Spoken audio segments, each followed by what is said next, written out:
Hello, my name is Hannah Ruth Dyson. How are you out there? If we're meeting for the first time, welcome. If you've come across my work before, then welcome back. I am responding to a conversation I listened to a couple of days ago from the channel Science and Nonduality. And the title of the video, which I'll link below, is called The Architecture of Silence in response to the allegations around Epstein and Deepak. And there was a host of panel speakers from McCabe, Gabor, Maté, Bayo, Akomolafe, Brach, Remski, and V.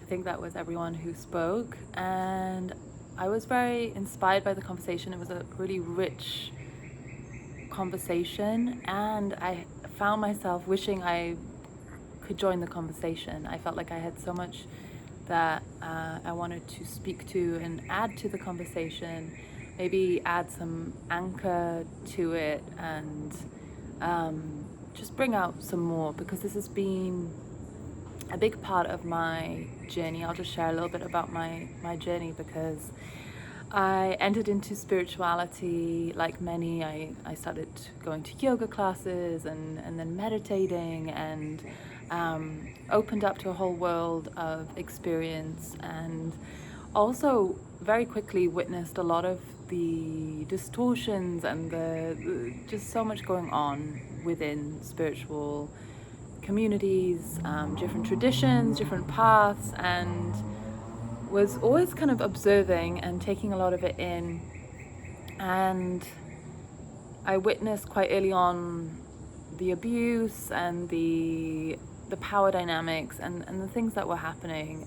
Yet I was also experiencing so much beauty that I continued on my own path and really started to deepen into a path that felt true to me, that called me and has supported me, which is the shamanic path, and working with different wisdom keepers, tribal elders, shamans, and sharing their story, their voices, and adding, I think, anchors to my own journey, because I could see how a lot of the new age spaces became very floaty, very focused on the light and love, which of course are the strongest forces, the most important forces, yet shining all of this love and light, yet there being so much dysfunction and distortion underneath. And so I started to really try and understand how this works. And of course, abuse happens all across our spectrums of society, unfortunately, and it's incredibly traumatic to take in, just to take in how much abuse there is. And then of course, if you've been a victim of abuse, dealing with your own trauma. So I want to honor each of you who may have experienced abuse and who are also struggling to process everything that's happening right now. I really believe that we need to be in ceremony with traumatic experiences, traumatic events, and when we're taking in news, we need to have an ability to come into, ideally, a community space, a ceremonial space, to start moving that energy and processing it on all levels, not just through the mind, not just emotionally, but also through the body, through spirit, to know that we are not alone. I love the words in this conversation from McCabe, who really brought in the elders, brought in the,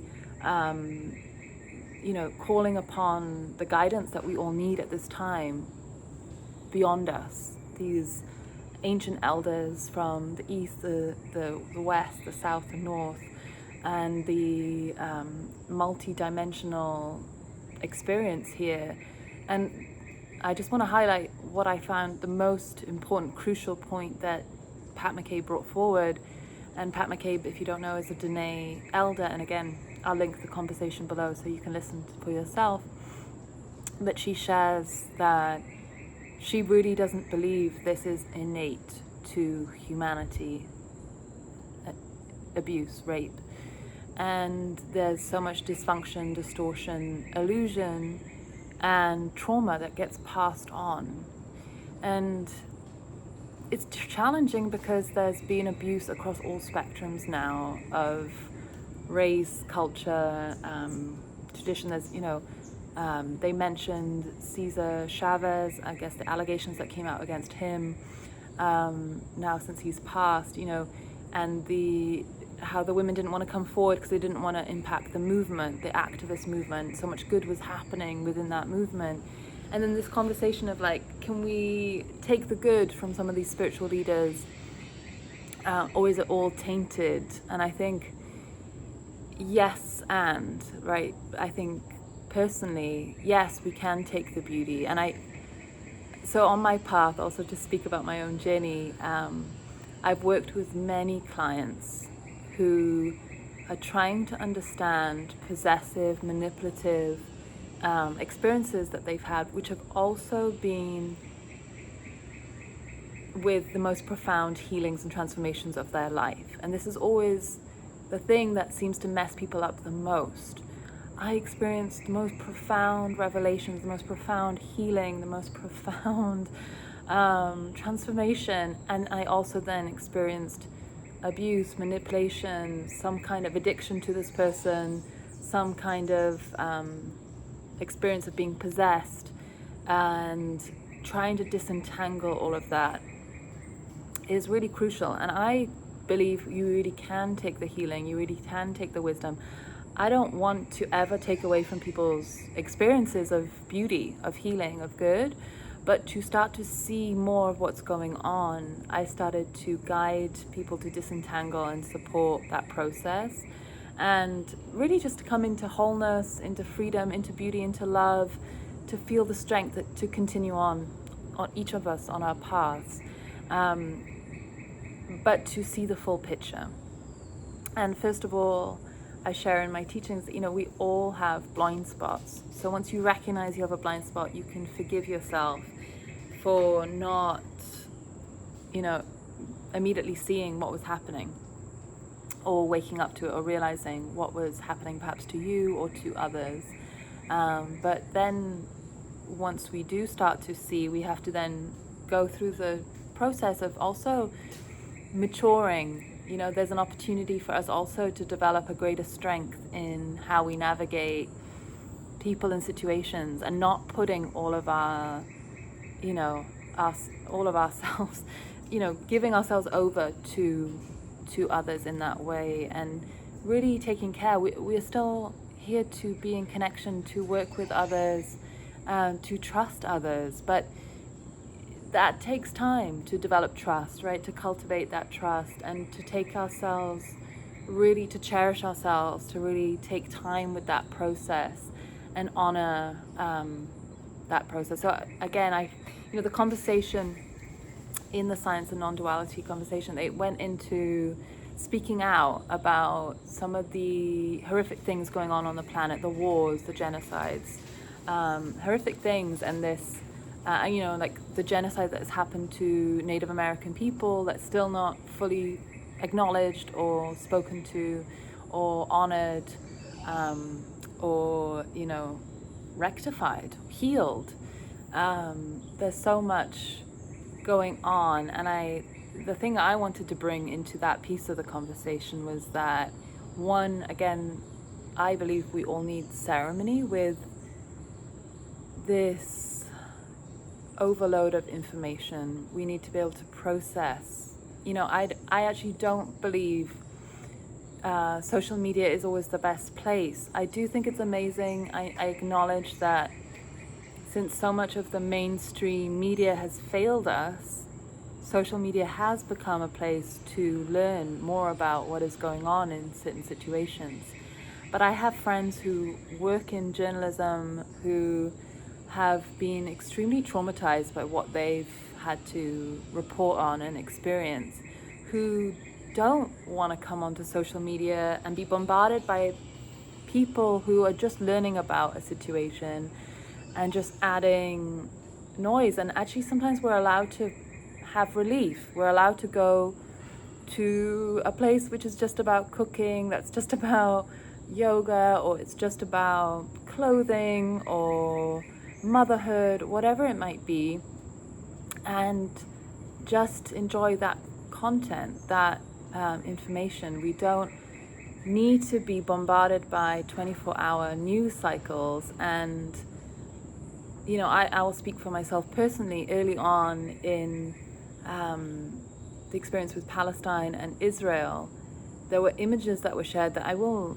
never get out of my mind, and I found it extremely disturbing to go from a beach video reel to horrific images to then some food or whatever it might be. There was just something very desensitizing about that, and I was like, I wasn't prepared. I wasn't prepared to see those images. They came up on my feed, and I would have wished to have really consciously stepped into looking at something like that and deciding whether this was the moment, and and what can I then do with that experience. Am I ready then to also take that into my own form of ceremony, my own form of process? And then for me, it's incredibly important to, whatever I take it in, to be able to channel that into my own creativity, my own work. And I feel like I can do my positive part in the change in the world by what I can create and what I can offer. It's not necessary to speak about that exact thing that I have come across, because while some causes are so huge and so significant and deserve attention, there are so many causes at any given moment that we need each of us to be showing up and doing our part in our niche, in our focus. And sometimes it is just being the best mother that we could be, or the best movement teacher that we could be, or writer, or whatever it is. That is our part that supports the whole. I know, again, my friend who's worked in war journalism, she's so grateful for those who teach movement and spirituality, where she feels like they're holding a part of the light that reminds her that exists, and that she can return to that and restore her nervous system, her spirit, and her heart, truly to show up for what she's here for. And I think we each have these roles, and really knowing what our roles are, that of course can be a journey to learn and understand, but to expect everyone to speak about a cause and to post about it and to bombard people's feeds and so on, I personally don't think is the way. And I don't know if that is truly the way to change things, but I think each of us showing up to do our part. And I really am grateful also for those who are really educated, who I do look to for more information on world events and horrific situations. And then in my own practice, again, taking the time to consciously understand, what have I taken in today? How can I bring that into my own form of ceremony, ideally again with others? I want to offer, as I'm speaking this, I want to offer a grief ceremony online. So I'll provide the link for that below and the information. It will be available for anyone to join. And in this instance, you can offer to pay something at the end. And this is a really important, ideally this would be the way any ceremony would be offered. We would all be so connected to spirit and an understanding of balance that what we have to give, we would give, that would value that experience. And in that way, everyone can access it, but those who have a lot can give more, and those who don't can give what means a lot to them in that moment, or what feels like a value for the experience. And in that way, again, ideally that would be, a really beautiful way to be of service. I was offering ceremonies every week for 3 years by donation, and unfortunately it got to a point where again and again, people who had the means would receive so much, would tell me how much they would be receiving, and then would not give, sometimes at all. And it started to really drain my spirit, my gifts, my ability to offer in that way. And I had to come into the strength of actually holding a price, holding the protection of what the offering was. But my intention still always to be able to support people at different places. I have worked with people at the highest, income levels, and I've also worked with people, with very little, and it's just a very interesting bridge, between worlds. There's so many different worlds here, but for the intention of what I'm speaking to, for this moment in time, for all these revelations, for all of the horrific news that we're trying to process, I want to offer a ceremony. So you're welcome to join. These are grief ceremonies where actually the experience of moving into some form of grief, which can be processed in so many different ways, can often bring us to a place of joy and laughter and beauty. And for me, it's always liberating and incredibly just special. It's not just dwelling in grief, it's not just spiraling in grief, it's being able to move that and honor that as a doorway into the moment. And sometimes grief actually comes out as laughter and different energies that are wanting to be released. So honoring each of our expressions in the way we need, but yes, to then process that and then bring that into some form of our medicine that we can bring forward into the world. So I really want to again offer that as just a reminder to us all that this is too much for us to process and to carry alone. And let's come into the architecture of silence, because there is a lot within these communities. Again, the delusion, the illusions, the dysfunctions. And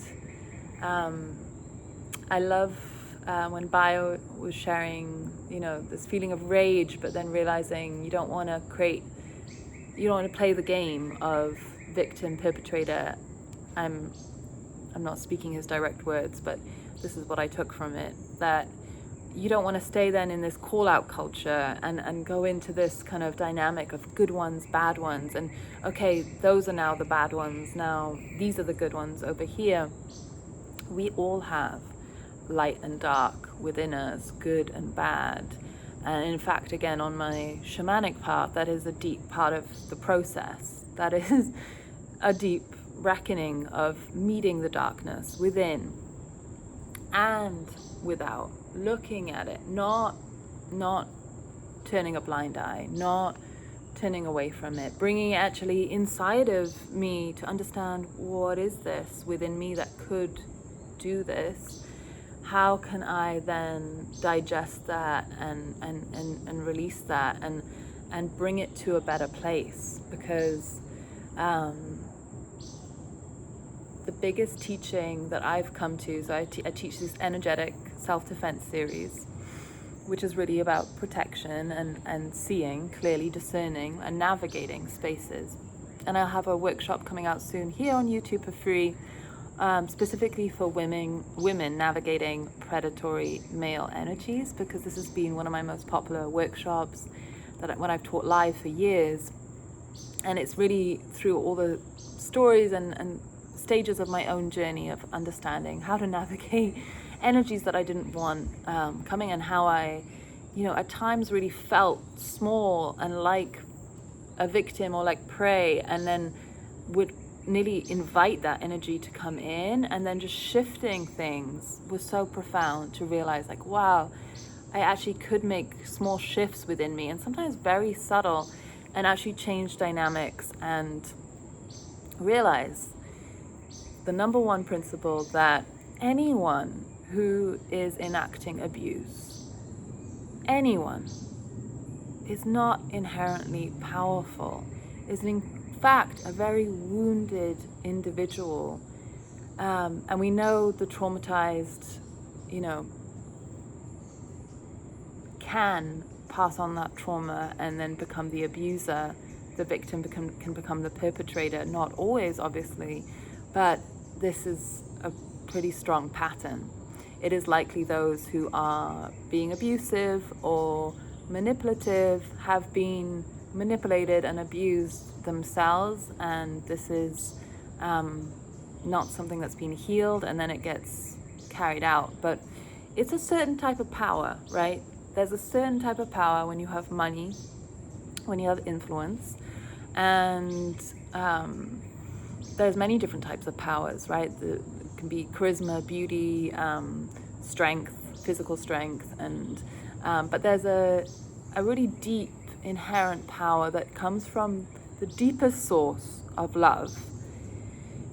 And I connect to this as like a mother's love, because as a mother, it's the fiercest love. I would do anything to protect my children. And then when I connect to that energy, I realize like I have to protect myself as a child. Like I would do anything to protect me and hold and feel that strength, that force and power of love that is actually all-consuming. And when you realize that anyone who is abusive or enacting abuse is actually a very weak, small child, wounded child within them, and you start to see them as that, it actually takes all the power out of them.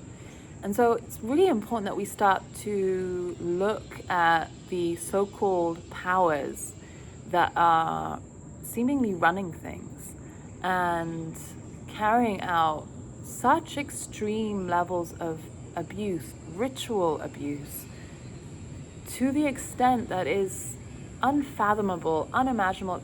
Like evidence is coming out and still people are like in denial, like this can't be true, this level of like this must be made up, or this must, it's like this is the crazy stuff that people have been speaking about in conspiracies, like that can't be the truth. That level of darkness can't actually exist. Like what is that? And I think we have to have the reckoning of it does exist and it's not actually powerful. And whatever they think that they're doing, which I'm not a psychologist, but there's nothing sexual about rape. It seems to be based very much in power and these ritual abuses and so on. It's all about extracting power, trying to receive some kind of essence or energy from innocent beings, like the most, horrific, the most vulnerable, the most pure, the children. And then like the level of just abuse that there is on the planet to women, the carriers of children, the carriers of life, who should be held as the most sacred, in the center of society, like honored and cherished and protected, alongside the children, and then of course everyone else, because I know there are many men and animals and everyone who experience abuse as well. And this again, it needs to be brought into a ceremony, to be honored and witnessed, even if it's not directly witnessed, but just to take a moment to honor and witness all victims, because I know, having worked again with many victims, that one of the most horrific parts of the trauma is when people don't believe them, when they are rejected, and there's abuse, and then there's what happens afterwards, and when they are not honored for just who they are, and brought back into wholeness. Ideally they will be brought into the center of their family, into their community, and brought with so much love, so much care, so much compassion, and just brought back into their own sense of wholeness again, to know that they're not to blame, that they're not, and there's a whole spectrum, right, of abuse. I know also a lot of people who they feel like they played a part in the abuse that took place, and then that is even harder for them to, make sense of. Like, they maybe entered into it on some level willingly, and then it didn't feel good, and then they couldn't get out of it, or they were quiet or silent, and they felt overpowered. And there's just, again, so much there that deserves to be witnessed and honored and brought back into love. And when we again recognize that any abuser is not inherently powerful, we immediately shift the dynamics on the planet. When we wake up to how incredibly powerful we are, and I'm going to speak to women now as carriers of life, the potential of carrying life. I know not all women are going to carry life, but the potential of being that doorway between, the other side to this earthly plane is so incredibly powerful, is so incredibly sacred. And again, whether you actually enact that by carrying a baby, or whether you just channel your creativity and your goodness and you birth that into the world, into some form, into some offering here. And of course, again, you don't have to be a woman to do that, but that power has so much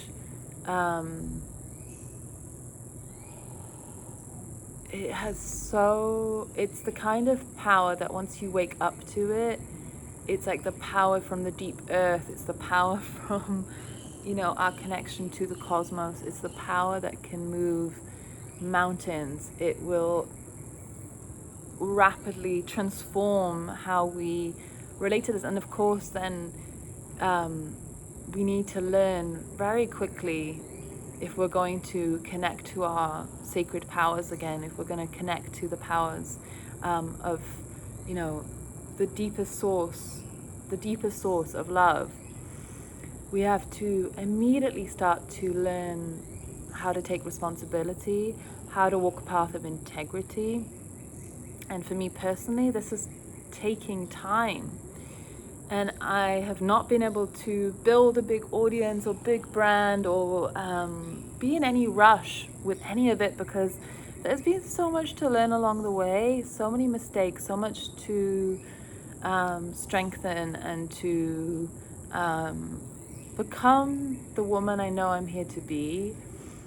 It takes time, because it's so easy from the outside to criticize. Just wait till you're in a moment of leadership, or in a moment of any kind of power, which we all have in different ways, different levels of power, different ways we can affect one another.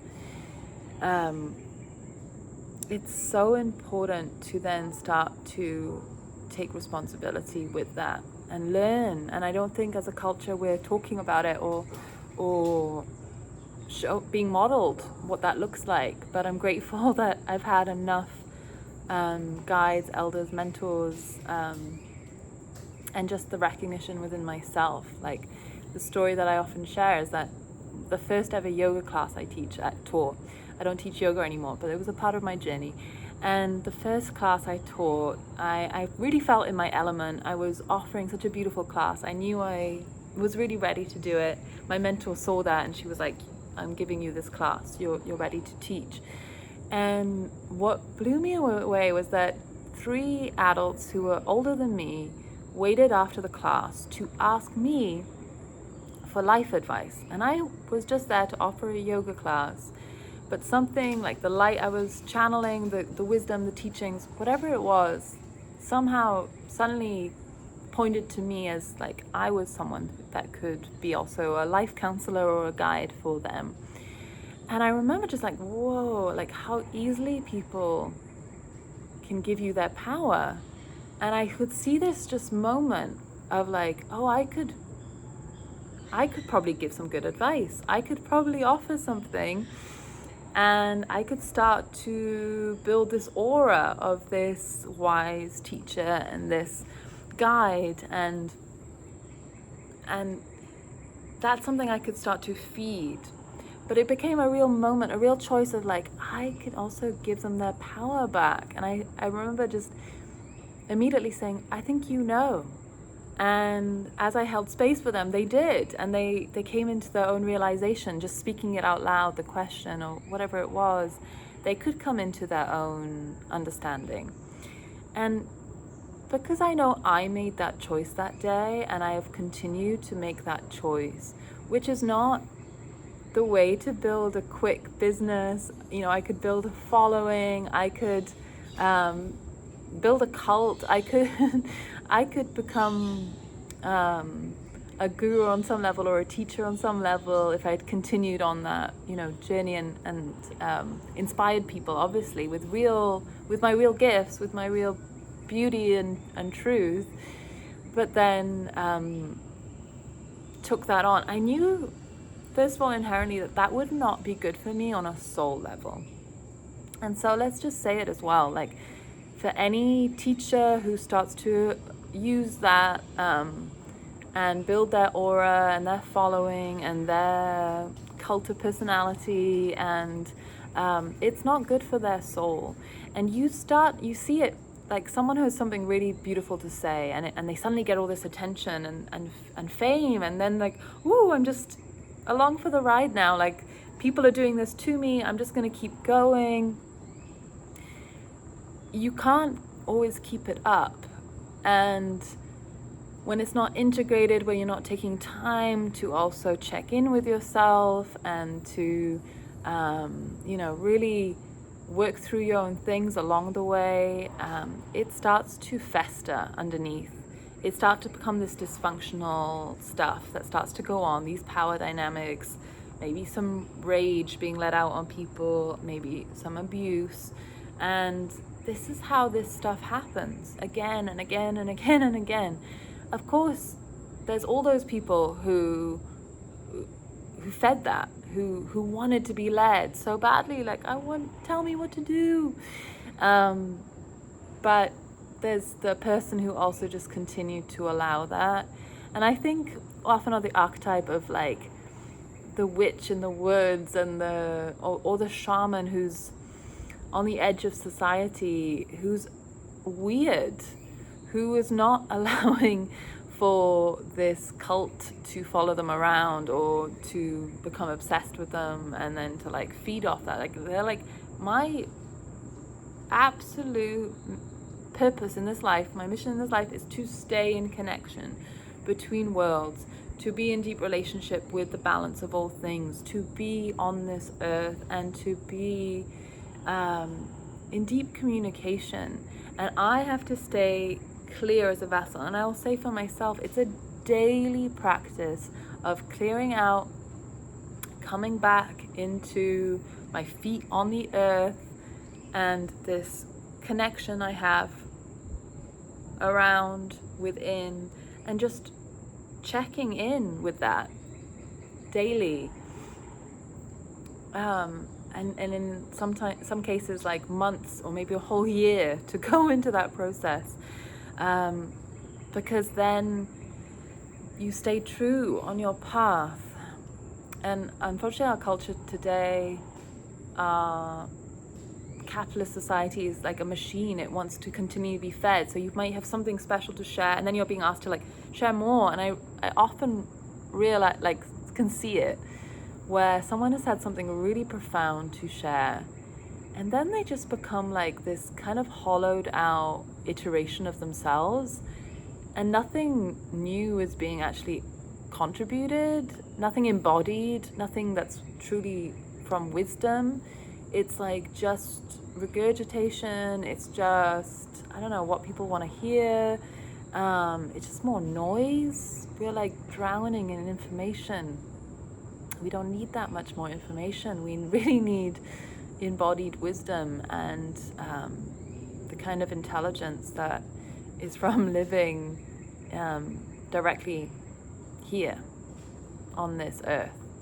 and in relationship to all things, like really honoring those relational webs. And I loved also something that Bayo shared in the conversation about Ashe, and it being just this, it's not this full stop, it's this more feminine recognition of the mystery. And I think this is also what we all need to come into relationship with the mystery. You know, there's prophecies, there's visions. I have prophetic dreams. I receive visions.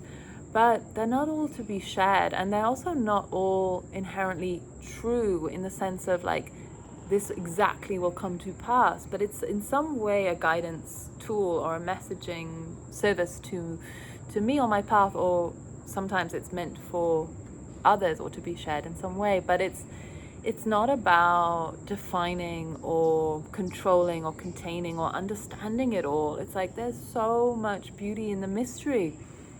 We don't need to have it all figured out. And I know when things are kind of seemingly going out of control, unraveling, our society is, and you know, I've felt since a child that this had to happen.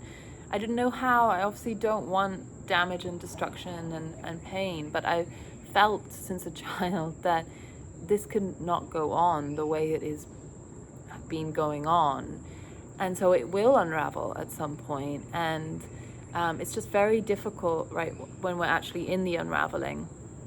And it's not to say just because I had that sense as a child that, you know, in some ways I felt prepared, but also the reality of it is intense. So it's not about knowing it all. And I know people are then clinging to control, coming back into something that feels quite righteous or condescending, or like, this is the path, or this is the thing I know now, and let me cling to that and condemn others who are not on that path, whether it be a religion, a spiritual tradition, or some kind of activism. There was a question, or there was something that Remski brought forward in the conversation, where I think he spoke about Swami Satchidananda and speaking about the personal healing, and how it fits so well with the neoliberal capitalist movement, and how it's a really great way to stop people from questioning the systems.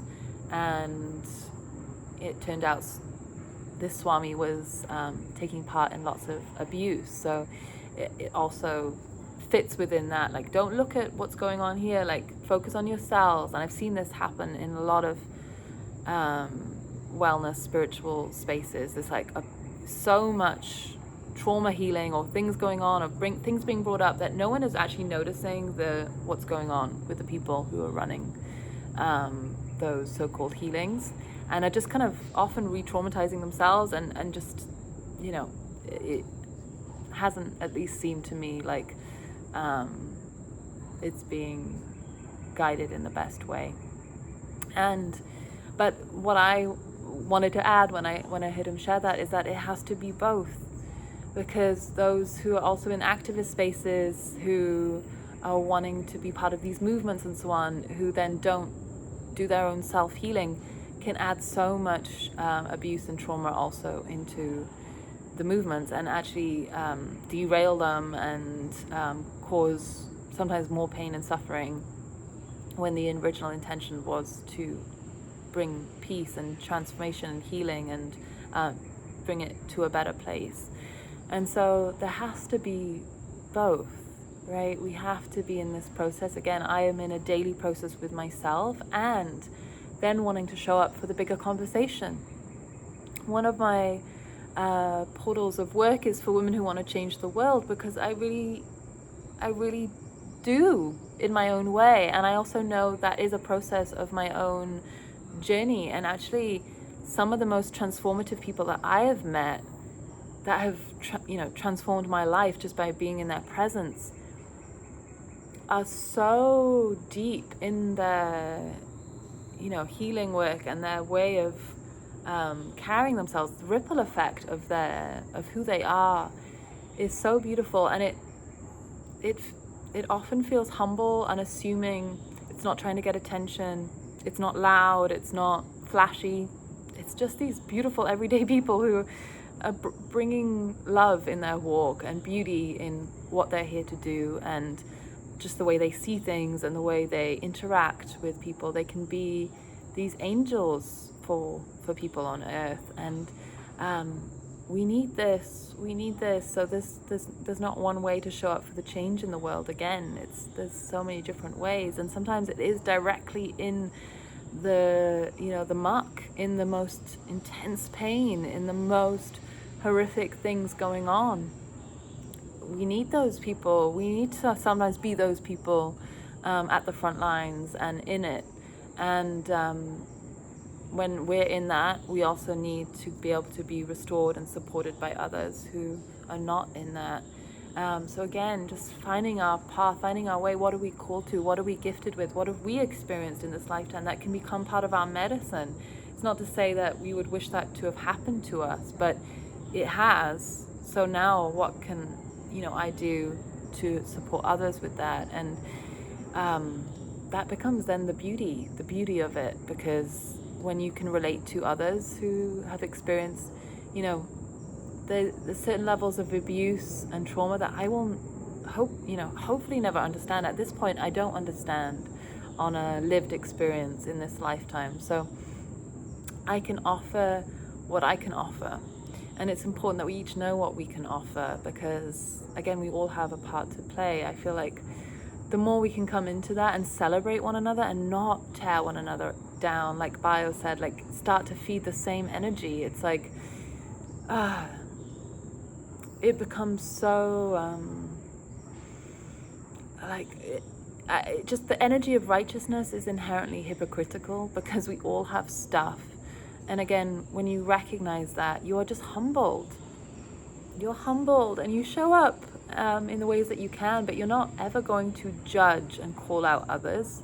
And again, it's not always direct, because sometimes things need to be spoken to, right? There is a sort of call out of like, I see this happening. This shouldn't be happening.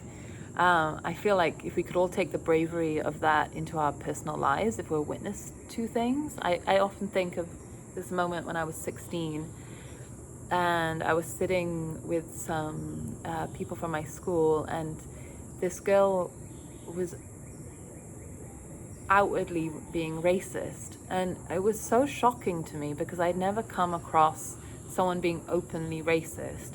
And I just remember sitting there kind of shaking and not knowing what to do, and I couldn't speak. I didn't say anything. I just sat there, and I remember staying up the whole night, because I was just like, oh my God. And I remember being like, I have to make a promise with myself that I can never sit in silence again. Like, I could not be complicit in something like that ever again.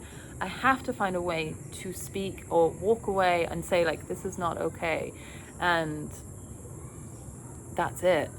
And I made that decision, and I've carried that throughout my journey. I've been so awkward in certain situations and experiences by speaking things that people, on the whole, don't want to hear. And there's many people who, they will turn on you. They will find ways to make you the bad one or the wrong one. And so it doesn't come without risk. It doesn't come without consequence. But this, to me, is how I have to carry my human through the world.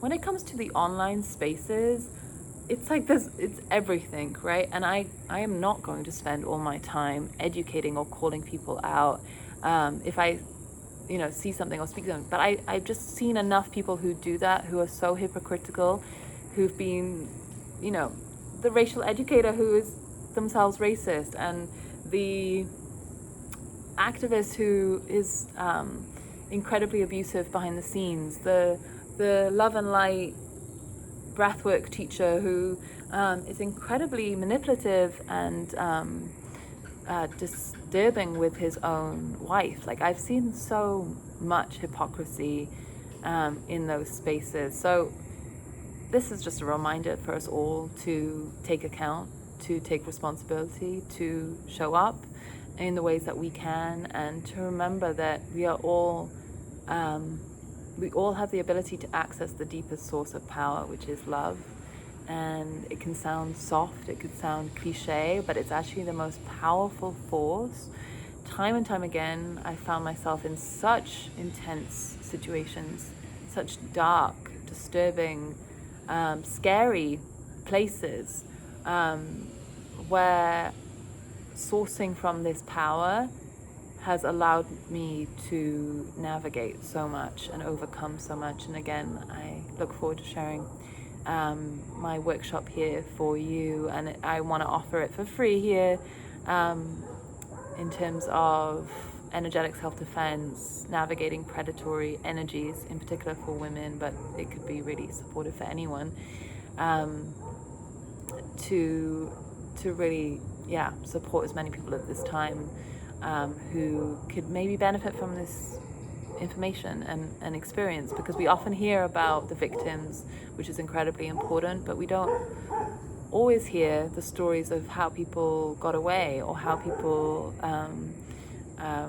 shifted something and came into their power. And I think these stories are just as important. So I'm honoring you wherever you are in the world. Please share your insights, your comments, anything you would love to share.